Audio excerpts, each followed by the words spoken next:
স্বাধীনতা ও সার্বভৌমত্ব রক্ষায় ধানের শীষে ভোট দেওয়ার আহ্বান জানান ধানের শীষের প্রার্থী এস এ জিন্নাহ কবির। জালালউদ্দিন ভিকুর প্রতিবেদন। বাংলাদেশ জাতীয়তাবাদী দল বিএনপির কেন্দ্রীয় জাতীয় নির্বাহী কমিটির সদস্য ও জেলা বিএনপির সাবেক সাধারণ সম্পাদক এবং জেলা বিএনপির আহ্বায়ক কমিটির ১ নং সদস্য আগামী ত্রয়োদশ জাতীয় সংসদ নির্বাচনে মানিকগঞ্জ ১ দৌলতপুর ঘিওর শিবালয় আসনের বিএনপির মনোনীত ধানের শীষের প্রার্থী এস এ জিন্নাহ কবির বলেছেন, স্বাধীনতা ও মুক্তিযুদ্ধ, সার্বভৌমত্ব রক্ষায় ধানের শীষে ভোট দেওয়ার আহ্বান। স্বাধীনতা বিরোধী জামাতে ইসলামী প্রতারণা করে মিথ্যা কথা বলে ভোট দেওয়ার পায়তারা করছে। স্বাধীনতা বিরোধী মিথ্যাবাদী জামাতে ইসলামীর বিরুদ্ধে প্রতিরোধ গড়ে তুলতে হবে। তিনি আরও বলেন, আমি নির্বাচিত হলে চরাঞ্চলের অবহেলিত জনগোষ্ঠীর ভাগ্য উন্নয়নে করব, যমুনা নদীর ভাঙন রোধে স্থায়ী বাঁধ নির্মাণ করব, রাস্তাঘাট, বীজ, কালভার্ট, স্কুল কলেজ, স্বাস্থ্যসেবা উন্নয়নে কাজ করব। যমুনা নদীর ভাঙন রোধে স্থায়ী বাঁধ নির্মাণ করে আন্তর্জাতিক বাণিজ্যিক কেন্দ্র, পাকা রাস্তা, বিমানবন্দর, মিল কলকারখানা গড়ে তোলা হবে। বুধবার বিকালে মানিকগঞ্জের দৌলতপুর উপজেলার বাচামারা ইউনিয়ন বিএনপি অঙ্গ সংগঠনের উদ্যোগে যমুনা নদীর পশ্চিম পাড়ে কল্যাণপুর হাইস্কুল মাঠে ধানের শীষের নির্বাচনী জনসভা শেষে সাংবাদিকদের ব্রিফিংকালে বিএনপির মনোনীত ধানের শীষের প্রার্থী জিন্নাহ কবির কথাগুলো বলেছেন।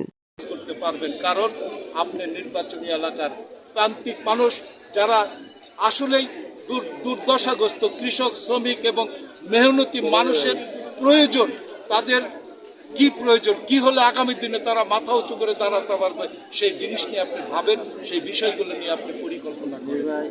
বিএনপি যদি ক্ষমতায় যায়, আপনার এই প্রথম এজেন্ডা নদী শাসন এবং একটি আন্তর্জাতিক কেন্দ্র গড়ে তোলার প্রতিশ্রুতি আপনাকে আমি।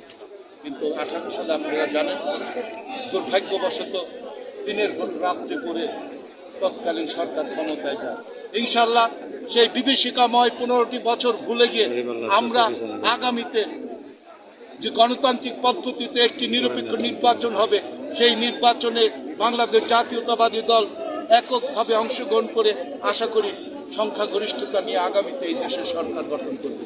আর বিএনপি যদি সরকার গঠন করে, আমি আশাবাদী, আমি শতভাগ আশাবাদী, এই 3টি উপজেলার হতভাগ্য মানুষের ভাগ্যের পরিবর্তনের জন্য যদি মহান আল্লাহ আমাকে 2টি বছর বাঁচিয়ে রাখে এবং বিএনপি যদি সরকার গঠন করে, আগামী 2 বছরের মধ্যে আমি এই প্রান্তিক অঞ্চলের কৃষক, শ্রমিক এবং মেহনতি মানুষের ভাগ্য পরিবর্তন করতে আমি সক্ষম হব।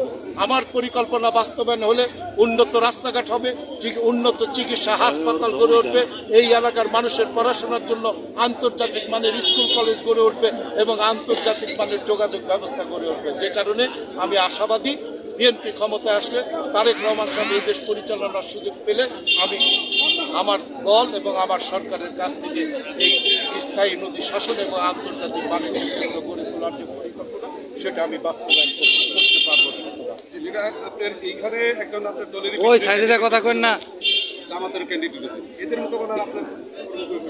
দেখেন, এই বিষয়ে আমার চাইতে আপনারা ভালো জানবেন। আপনারা আজকে প্রান্তিক জনগোষ্ঠীর সাথে চলে এসেছেন, তাদের মতামত নেন, আপনি জানতে পারবেন যে এই অঞ্চলে বিশেষ করে মানিকগঞ্জ 1 আসনে আমার জানা মতে সরকারি বেসরকারি যতগুলো রিপোর্ট হয়েছে যে ভোট কার কোন প্রতীকের কত % আছে, আমার ব্যক্তিগত অ্যানালাইসিসে এই এলাকায় শতকরা 75টা ভোট এখনো ধানের শীষের পক্ষে, আর সরকারি জরিপে ধানের শীষের পক্ষে 70% ভোট এখনো রয়েছে গতকালকের রিপোর্ট পর্যন্ত। আমার রিপোর্টটা আমার ব্যক্তিগত না, এটা সরকারি গোয়েন্দা সংস্থার, বিভিন্ন গোয়েন্দা সংস্থা এবং আপনাদের ইলেকট্রনিক মিডিয়া, প্রিন্টিং মিডিয়ার সাংবাদিক ভাইদের জরিপের একটা রেজাল্ট যে 70% ভোট বিএনপির পক্ষে রয়েছে।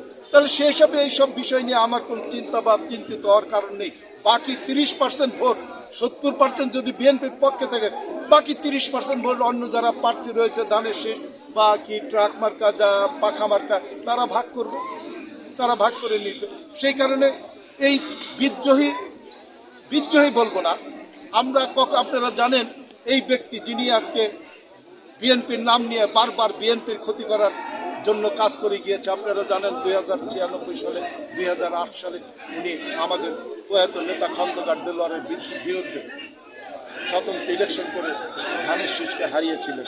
উনি বারবার এবারও আবার সেই পরিকল্পনা নিয়ে বিএনপিকে হারানোর জন্য যে ঘৃণ্য ষড়যন্ত্র করে যাচ্ছে, তাকে আমরা বিদ্রোহী প্রার্থী হিসেবে বলবো না, তাকে আমরা বলবো কি বলা যায়, যাই হোক যেটাই বলা যায়, তাকে আমরা বিদ্রোহী প্রার্থী হিসেবে মানবো না। এবং বিএনপিও আর কখনোই তার এই আচরণকে, তার এই রাজনৈতিক কর্মকাণ্ডকে পছন্দ করছে না, বিদায় আজীবনের জন্য সকল পর্যায় থেকে তাকে বহিষ্কার করা হয়েছে। আর সবচেয়ে বড় কথা, এই প্রার্থী নিয়ে, এই প্রতীকগুলো নিয়ে আমি কোনো বিচলিত না, আমি না। আপনারা আজকে এখানে একটু ঘুরে দেখেন, আমার নেতা না, আমার কর্মী না, আমার যারা ভোটার, আমার যারা সমর্থক, আজকেই তারা কর্মী হয়ে উঠেছে, আজকেই তারা নিজেরাই আজকে নেতা হয়ে উঠেছে। তারা নিজেরাই আগামী 12ই ফেব্রুয়ারি নির্বাচনে ধানের শীষকে বিজয়ী করার জন্য পকেটের পয়সা খরচ করে দিন থেকে রাত পর্যন্ত ধানের শীষের পক্ষে প্রচারণা করতে হবে।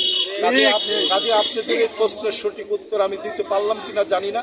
আমি আমার এই অঞ্চলের প্রান্তিক জনগোষ্ঠীর যে মনোভাব, সেই মনোভাবের উপর ভরসা রেখে বলতে চাই, বাকি প্রার্থীদের নিয়ে আমার কোনো টেনশন নেই। আমার ভোটার, আমার নেতাকর্মী এবং আমার সমর্থকদের মধ্যেও কোনো টেনশন বা কোনো কি বলে এটা, আতঙ্ক নেই।